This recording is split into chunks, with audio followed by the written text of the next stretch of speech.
ไปวันนี้นี่มีของฝากของตอนอีกแล้ว กลับมารอบที่สอง รอบที่สอง แต่ว่าบ่เจ็บสื่อตัวนี้ เดี๋ยว มาเยี่ยม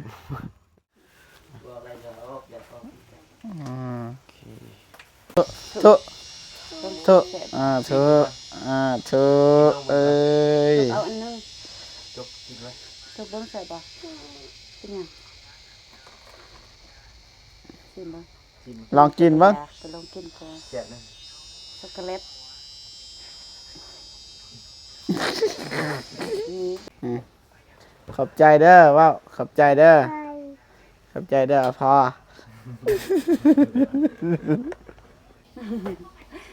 บ่แม่ ลองสิบัวพี่ช่วยเขา หายได้หายได้เอ้ยเต้อ มีใส่ละ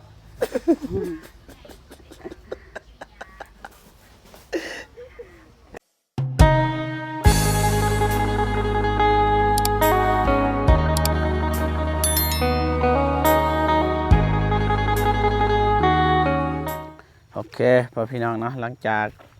เบาเจ็บแล้วก็บ่เมกเข้าไปเบิ่งสวนกาแฟทางไอเตียงเพิ่นก็มาทางเสานูก่อนพี่น้องเนาะก่อนกลับบ้านเฮาก็ได้ซื้อผลไม้พี่น้องมักเกียงแล้วก็ขนมทางนั้นก็มะม่วงพี่น้องซื้อมาฝาก หอมไป น้องเพิ่นพี่น้องเพราะว่าบางยาตอนเขาไปครั้งแรกก็บ่ได้ซื้อนะซื้อแต่นมให้เพิ่นเนาะบางว่าคนไข้อยากกินผลไม้แต่ว่าอยากซื้อมักเงาะอยากซื้ออันนี้บ่มีพี่น้องไม่ถือมักเกียงกับมะม่วงพี่น้องส้มประมาณนี้พี่น้องไปกราบทักทายสบายดีและสวัสดีผมพี่น้องเบิดสุขุสุคนพี่น้องเนาะถึงยินดีต้อนรับเข้าสู่สองบ่าวเจ็บชาแนลคือเก่าพี่น้องเนาะไปตอนนี้สารแล้วพี่น้องไปพี่น้องไปวันนี้นี่มีของฝากของตอนอีกแล้ว กลับมารอบที่สอง รอบที่สอง แต่ว่าบ่เจ็บสื่อตัวนี้ เดี๋ยว มาเยี่ยม เบิ่งนะโอ้บ่แจงไปบ่ฮู้ว่าน้ำเกลือเบิดหรือบ่พี่น้องหรือยัง นี่เป็น บาง น้ำส้ ยาม เนี่ยอยากเบิดเลยอีก โอ้เรียบร้อยเรียบร้อยแล้ว เรียบร้อยรายละเอียดเด้อเรียบร้อยเลย เศร้าแล้ว อืม โอเค สวัสดีจ้าบ่เมกซอยซะ มาตา ซอยเวียกกันงาน ซอยยัง ซอย1 เก่า1 น้ำแน่หนูบ่สบาย เพื่อนกันหนึ่งเรียบร้อยแล้วอาการดีขนาด น่าได้อาการดีขึ้นแล้วบ่ มันก็แย่หนัก บ่ดังๆเลยบ่ได้ยิน เจ็บหัวอยู่ นี่แหละชีวิตเป็นแม่คนพี่น้องเอ้ยบ่สบายก็จำเป็นได้เฮ็ดเวียกคือเก่าพี่น้องเอ้ยปลดเองบ่ ปวดเอง เจ้า เลือดสะอยู่ ของแท้ สิจิ หน้าบุดหน้าเบี้ยวอยู่พี่น้องเอ้ยแบบบ่สดใสนะบ่สบายบ่ตินะนี่แน่มานี่บ่น่ะยิ้มเบิ่ง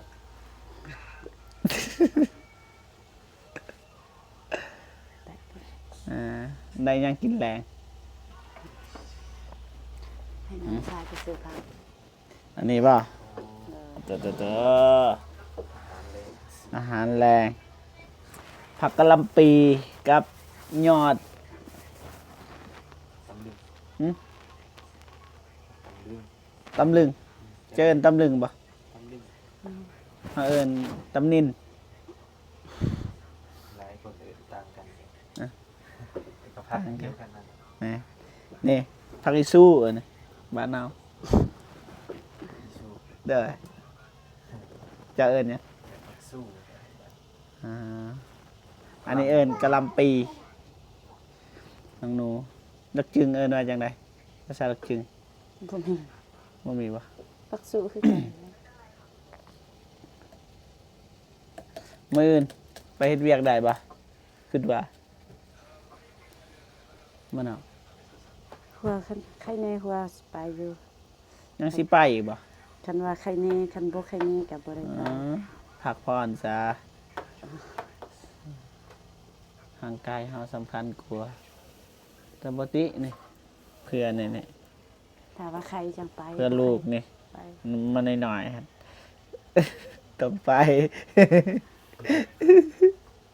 เอาดีๆได้เด้อมันมืด เหลือ ตอนแสง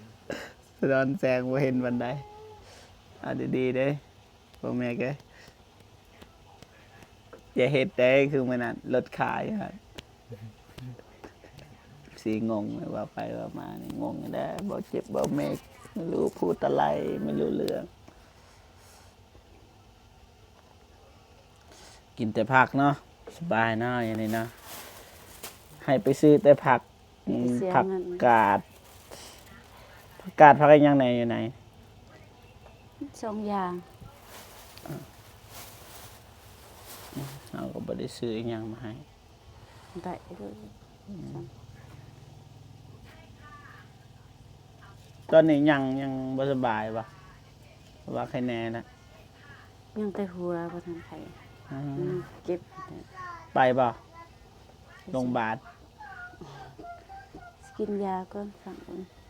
กินยา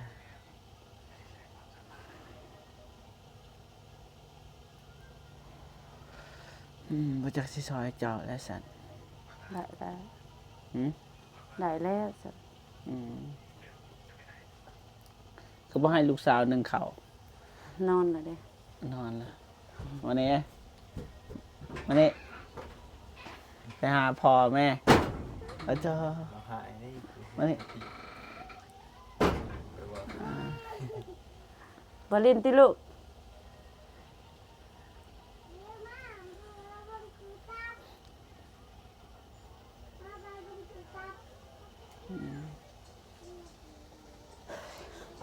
เขาก็บ่จักสิซอยหยังแล้วพี่น้องอะมาเบิ่งจักซี่แล้ว ได้แล้ว ก็เทินได้มาทางนี้เด้พี่น้องเทินได้มาทางนี้ก็ฮู้ข่าวน้องเพิ่นบ่สบายก็แวะไปเบิ่งแต่เฮาก็บ่ได้ซอยหยังดอกพี่น้อง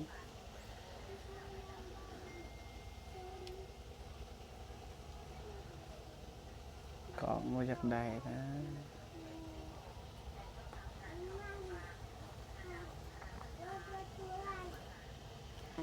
ลีลาเนาะลูกชายเจ้าเนาะ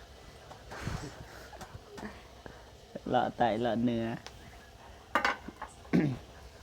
บ่เมกซอยที่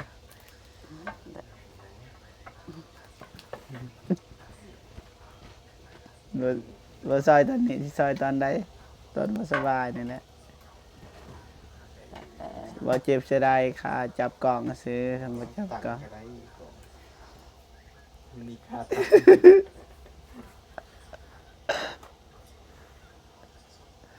มีแต่คนบ่สบายเฮามายิ้มมาหัว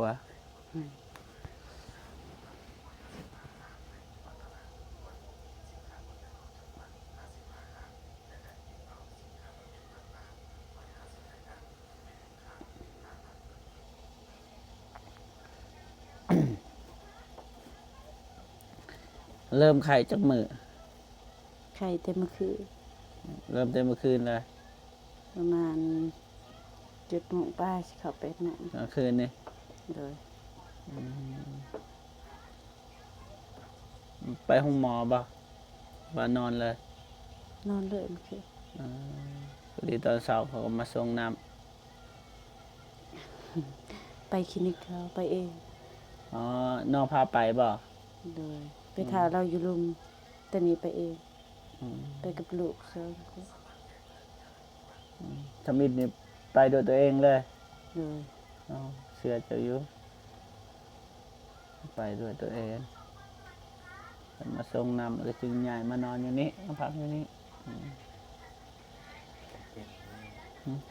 จำเป็นนะ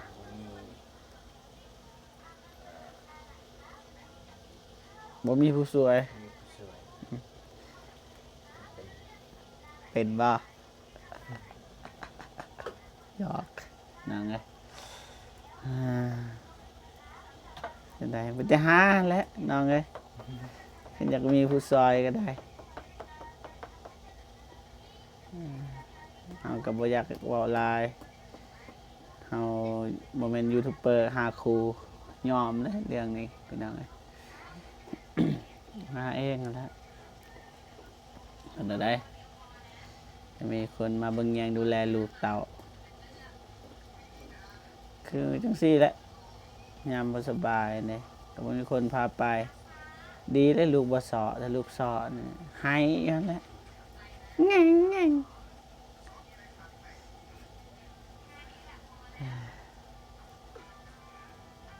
เข้าใหม่แล้วบ่จักซอยเด้อซอยแน่บ่มีคนซอยลูกหลับแล้วเอาไม่ได้ซอยเบิงนี่ซอยเห็ด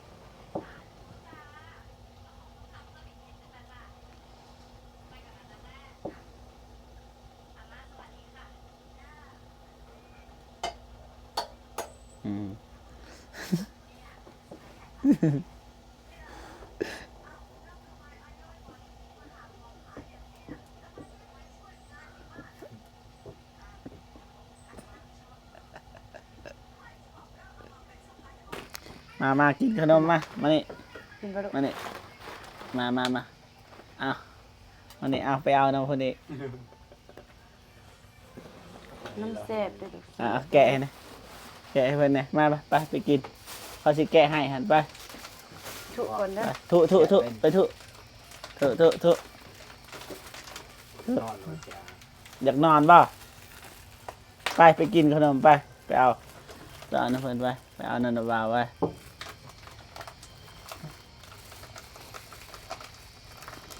อารมณ์บ่จ่อยอารมณ์บ่จอยมากินขนมปู้แสบเลยขนมเลยนี่ไปเอาไป เบาจ่อย เบาจอยอารมณ์บ่จอยเอ้าขนมเจ้าขนมไป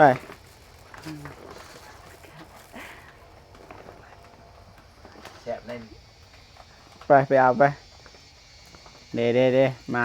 แล้ววันนี้สิไปเอาขนมแล้วเอาขนมแล้วไปเอาขนมแล้ว ทุกเด้อ ทุเอ้ย เอาอันนึง จกกินไว้ ทุกเบิ่งใส่บ่เป็นหยังชิมบ่ กิน ลองกินบ้าง ไปลองกินก่อน แซ่บเล่น ช็อกโกแลตนี่แบบบุกิทุก ทุเอาดีล่ะ จะพูดว่าเป็นไพ่หัน ปลาดอก เอิญนะ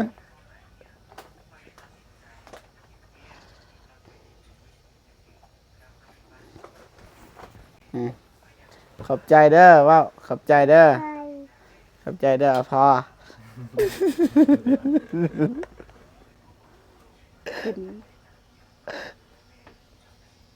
กินดี กินจะเกินแม่ให้แม่บ่สบาย ไป แม่ก็บ่มีคนดูแลซับ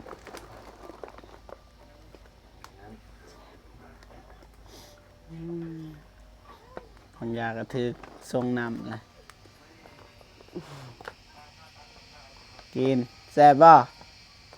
โดย ขนมไผ่เอาให้ ไปเอาให้ลูกไปเอาน้ำให้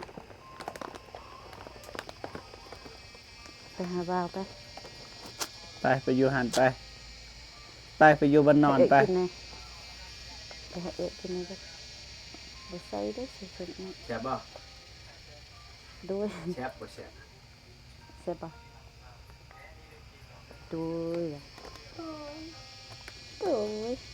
ไปลูกไป ไปกินอาหารไปเมื่อเด้สิลูกไปกินพูดโทรศัพท์ให้ลิ้นโทรศัพท์เจ้าเอา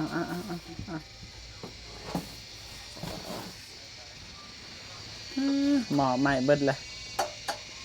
ไฟลุกเกิน คืนแห้งดีเดี๋ยวตะควัน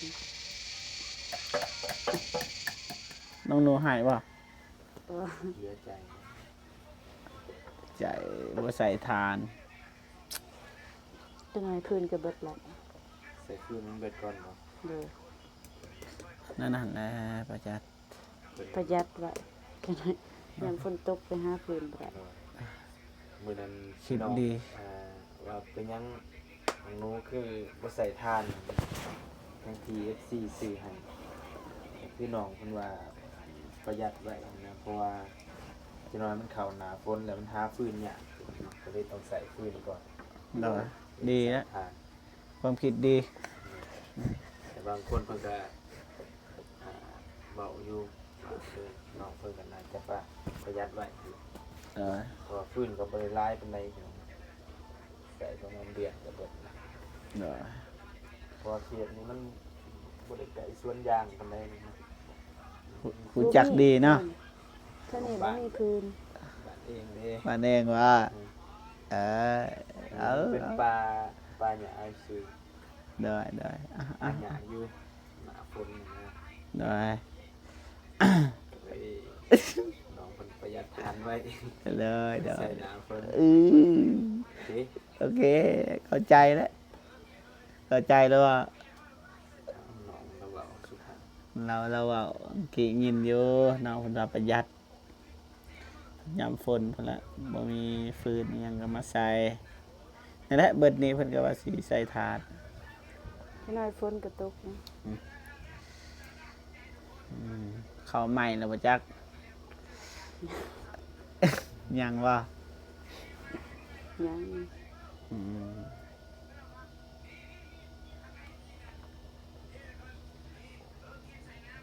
ยังใส่ได้บ่นี่เนาะ ใส่ได้อยู่ หม้อหุงข้าวนี่ก็บ่ทันใส่ปุ๊บก็งมไว้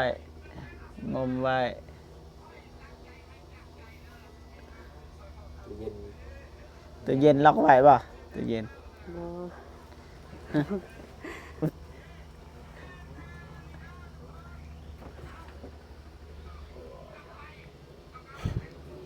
บ่มีหยังดอก บ่มีหยังในตู้เย็น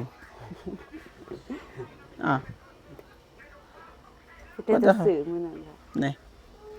ของดีเบิดเท่านี้นี่ ตื่นแล้ว คือดีจ้ะสิเป็นแนวนี้ลูก บ่มี จะอาบ อ่ะ น้ำน้ำอีเปิงบ่เจ็ด สุกแล้ว สุกแล้วเฮ็ดยังบ่นี่ใส่อยากได้ยังนี่บ่ เลย ใส่แล้วเด้อใส่บ่แมกแน่ใส่บ่เจ็บก็ได้ ตะบวงข่อยนี่ บ่แมก สิบวงสิใส่ข้าว หายได้เออเต้อ ใส่ละ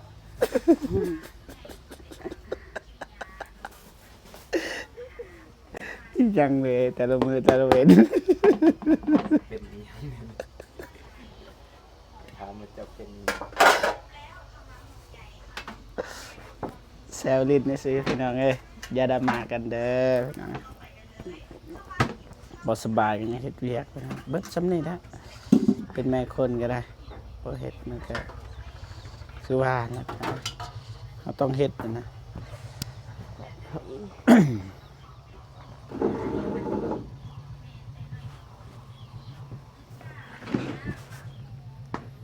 เอากระติบบ่กระติบใดนี่บ่ ยังบ่เข้า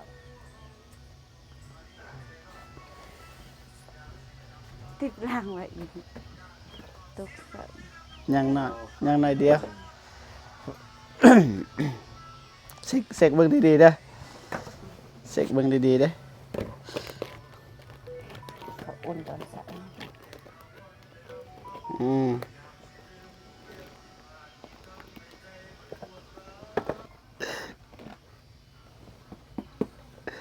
จากคนแบบว่าเฮาไปเยี่ยมยามคนไข้มาเว้าตลก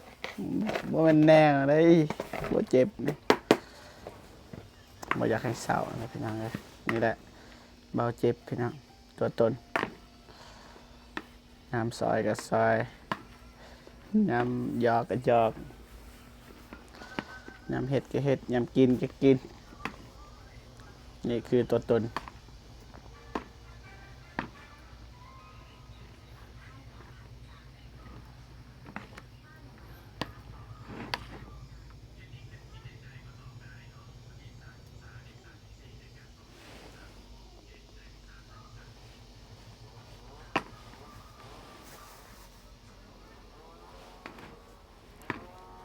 หวานบ่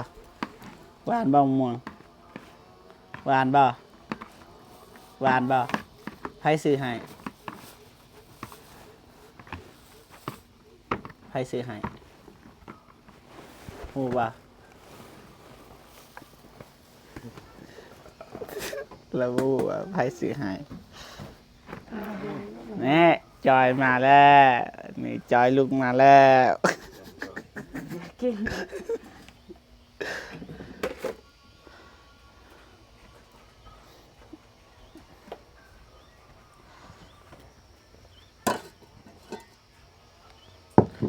หายห่วงพี่น้องเลย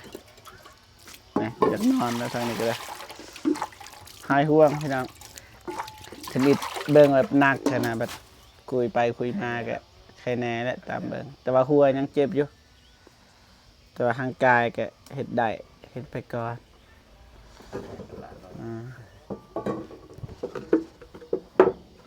เฮ็ดอย่างต่อบัดนี้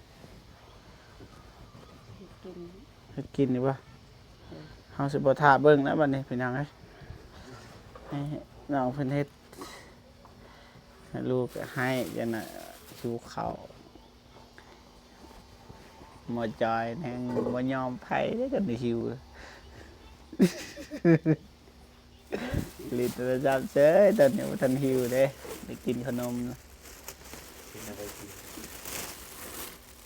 เฮ็ดจังไดกินน้องหนู ติดผัก ไงมีผัก หอม ผักได้ยังนี่ ผักหอม ผักขม เลย อืม บ่แม่นผักกาด ได้ สิเฮ็ดซุป เฮ็ดซุปผัก เลย อืม ได้กินบ่ อ๋อยาแล้วเฮาก็สิเมื่อแล้วยันมันมืดยันมันค่ำเฮานี่แหละขอบใจหลายๆบ่ได้เลี้ยงไก่บ่ เลี้ยงลูกก็พอแล้ว คันเลี้ยงไก่โทรหาบ่ตูน ไก่ลายบ่ หือ ไก่ละลายบ่ เรามักเลี้ยงไก่คันอยากได้แนวมันสิบอกเพิ่นบ่ตูน ไก่มันพันยากนะแถวนี้เลี้ยง แต่ว่าช่วงนี้ก็บ่ทันดอกน่าจะสิแต่งงานแล้วรู้จักบ่ตูนบ่ จัก จากทีมงานเราวไต่รู้จักเบิดบ่ แต่บ่เบิด คิด เป็นอยู่คิดบ่ คิดว่าจักคนเราวไต่ ประมาณตัวเห็นค่ะตัวเราเห็น7-8 คน 7-8คนนะ เลย ประมาณนั้นแหละ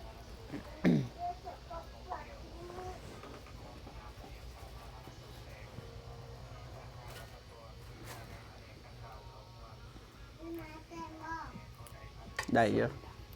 ได้เยอะบ่เป็นหยัง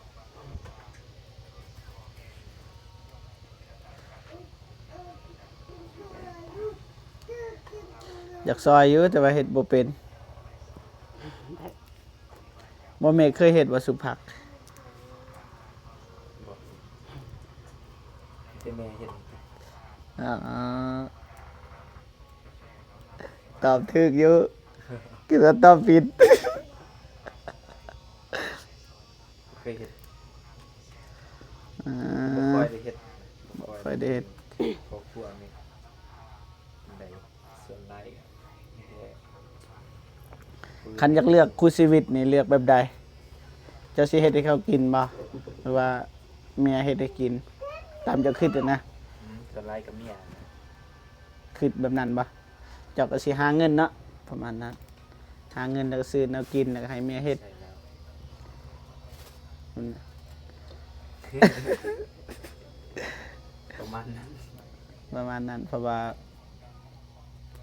ที่จริงเนี่ยอยากได้เมียเฮ็ดก็กินเป็นนั่นแหละเนาะไผก็คือกันนะเนาะว่าปะ โดยแมน หาคนเฮ็ดคงกินเป็น แต่เฮ็ดบ่เป็นสิกินหยังบาดนี่ซื้อบ่มีเงินบัดนี้เฮาก็คือเห็นนะไปถ่ายคลิปแต่ละมื้อบัดเมื่อเฮาเทือนเอ้าของกินบ่ทันเน็ตน้องเฮ็ดบ่เป็น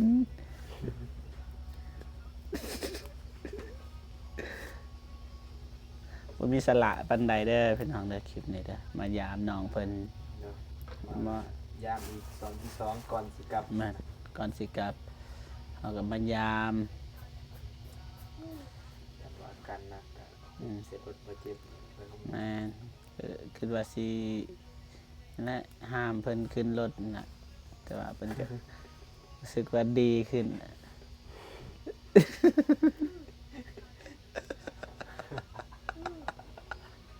อีหยังเลย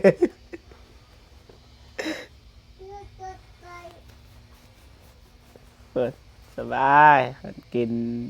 หมักม่วงป้าโตปูเต้นเลยบักจอย เตาแล้วมีอารมณ์กินแนวหวานน่ะเต้นบูแม่บ่สบายบ่หมดนี่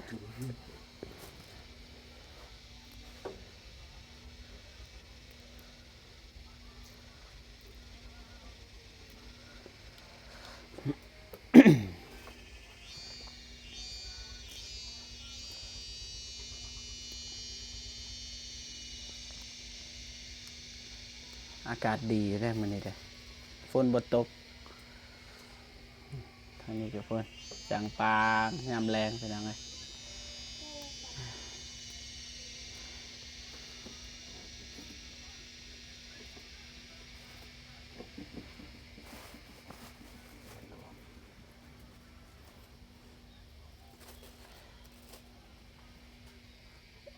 ยิ้มก็บ่คือปานใดน้องยิ้มอีหลีคนบ่สบายยิ้มมันคือเก่าหั่นน่ะฟื้นยิ้มแต่เฮ็ดจังได๋แต่จังซั่นเด้อ โดย คิดว่าแบบบ่ดีอะนะที่จริงแล้วก็ถ้าบ่หายบอกก็ยังบ่ทันหายแต่ว่ายังก็อยู่ได้อะนะคิดว่าอาการหนักกว่าเก่าก็สิชวนเพิ่นไปโรงพยาบาลโรงหมอนั่นแหละยังไงสรุปว่าตอนนี้เนี่ยบ่ไปเนาะ โดย แต่ถ้าเบิ่งอาการอีกเนาะ โดย มีแต่ว่าโทรหาทีมงานแล้วถ้ามื้ออื่นก็คันมื้ออื่นเนี่ยเฮามาได้อยู่คันว่าบ่สบายหยังอะนะ โดย คันกลางคืนก็จะคือเก่าหั่นแหละเขาปิดเนาะ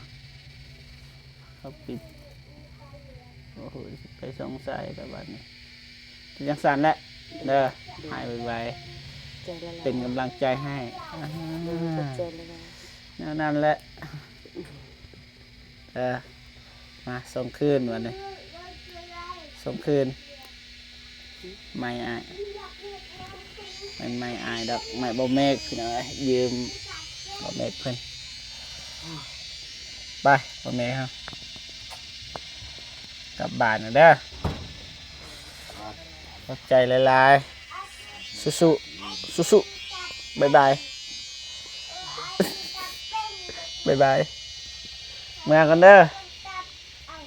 เมื่อกันเด้อบายบายแซ่บป่ะบายบายบายเด้อผู้บ่าวเด้อไปเป็นยังไงกลับบ้านก่อนไป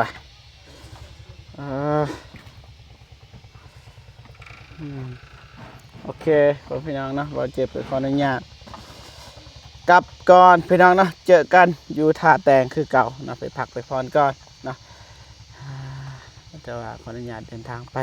พักผ่อนก่อนเนาะจากนั้นก็ขอบอกขอบใจขอบคุญกับคนFCทุกท่านที่เข้ามาให้กำลังใจทีมงานตลอดมาเนาะหักแพงเบิดสุกุสุคนพี่น้องเนาะเจอกันคลิปหน้าพี่น้องสำหรับคลิปนี้ไปก่อนเด้อไปบ๊ายบายพี่น้อง